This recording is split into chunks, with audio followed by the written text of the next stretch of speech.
जय श्री कृष्णा। अब श्राद्ध चल रहे हैं। श्राद्ध में गीता का पाठ जरूर करना चाहिए पितरों के निमित्त। अगर आप रोज़ नहीं कर सकते तो मत्स्या वाले दिन 18वां अध्याय जरूर पढ़ के पितरों के निमित्त करें।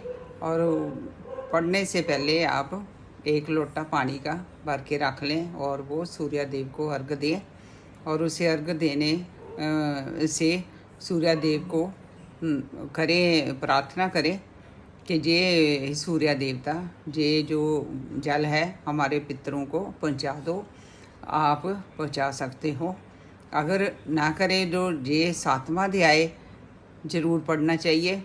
और 7वें अध्याय में मुक्ति का द्वार है और मैं 7वें अध्याय का पाठ करती हूँ। उम्मीद है आप लोग सब सुनोगे और पितरों के निमित्त कर देंगे। श्री नारायण जी आज कहते हैं, लक्ष्मी अब 7वें अध्याय का मातम सुनो। पटेल नाम एक नगर में शंकुकर नामक एक वैश्या रहता था। वह व्यापार करने को नगर के बाहर कहीं जा रहे थे।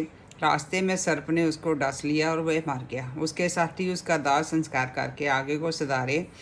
जब फिर वो घर आए तो उसके पुत्र ने पूछा, मेरा बाप शंकुकरण कहाँ है? उन व्यापारियों ने कहा, तेरे पिता को सर्प ने डसा था, मर गया, और ये पधारा ले तेरे पिता का है, तू ले ले। 1 करोड़ रुपया उसको दिया, जिसकी गति कराने को कहा, क्योंकि वो अधगति मरा था। उस बालक ने घर जाकर ब्राह्मण से पूछा कि सर्प के डसे से मरे की क्या गति करनी चाहिए? पंडितों ने कहा, नारायणों बलि कराओ, उड़द के आटे का पुतला बनाकर उनके नेत्रों में चुनियाँ जड़ाओ। जैसी विधि पंडितों ने कही तैसी करी। बड़ा यज्ञ किया, बहुत ब्राह्मण जवाए, श्राद्ध पिंड पत्तल कराए।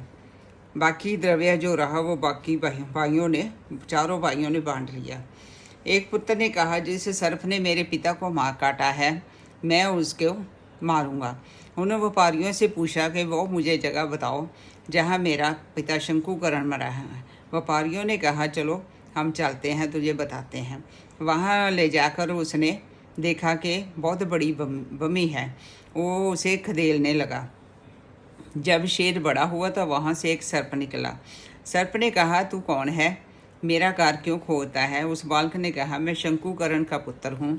जिस सर्प ने मेरे पिता को मारा है मैं उसको मारूंगा। तब उस सर्प ने कहा, हे पुत्र, मैं तेरा पिता हूँ, तू मुझे इस अधमदेह से छुड़ा और मुझे मत मार। वह मेरा पूर्व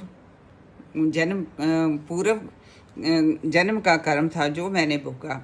तब उस पुत्र ने कहा, हे पिताजी, कोई जतन बताओ जिससे तेरा उद्धार हो। तब उस सर्प ने कहा, हे पुत्र, किसी गीता पाठी ब्राह्मण को घर में ले जाकर भोजन कराओ और उसकी सेवा करो, उसके आशीर्वाद से मेरा कल्याण होगा। तब उस बालक ने अपने घर जाकर अपनी स्त्री को समाचार कहा। तब उसकी स्त्री ने कहा, अवश्य करो, साधुओं को जवाओ, संतों की सेवा करो, करने से उद्धार होए तो करो। तब खोजकर उस नगर के जितने गीता पाठी थे सबको बुलाकर 7वें अध्याय का पाठ करवाया और उनका भोजन करवाया और बहुत सेवा करी, प्रदक्षिणा करी और कहा, हे महापुरुषों, आशीर्वाद करो कि मेरा पिता शंकुकरण का अवतार होवे, अधम देह से छूटे। तब उन साधु ब्राह्मणों ने आशीर्वाद दी। तत्काल वह अधम देह से छूटकर देवदेही पाकर मान पर चढ़कर आकाश मार्ग को जाता हुआ अपने पुत्र को धन्य धन्य करता वैकुंठ धाम को जा प्राप्त हुआ। श्री नारायण जी कहते हैं, लक्ष्मी, ये 7वें अध्याय का मातम है जो तूने श्रवण किया है, जो पढ़ेगा सुनेगा सद्गति पावेगा। ओम श्री तत्सत नमो नारायण। अथ श्री मद भगवत पुराणे सती विश्व संबंधे उत्तराखंडे गीता महात्मो नाम 7वां अध्याय। ये 7वें अध्याय का मातम है, आप जरूर सुने। इसके सुनने से पितरों की गति होती है और उनके निमित्त कीजिए ये पाठ सुन के, और ये पाठ सभी जरूर सुने। जय श्री कृष्ण।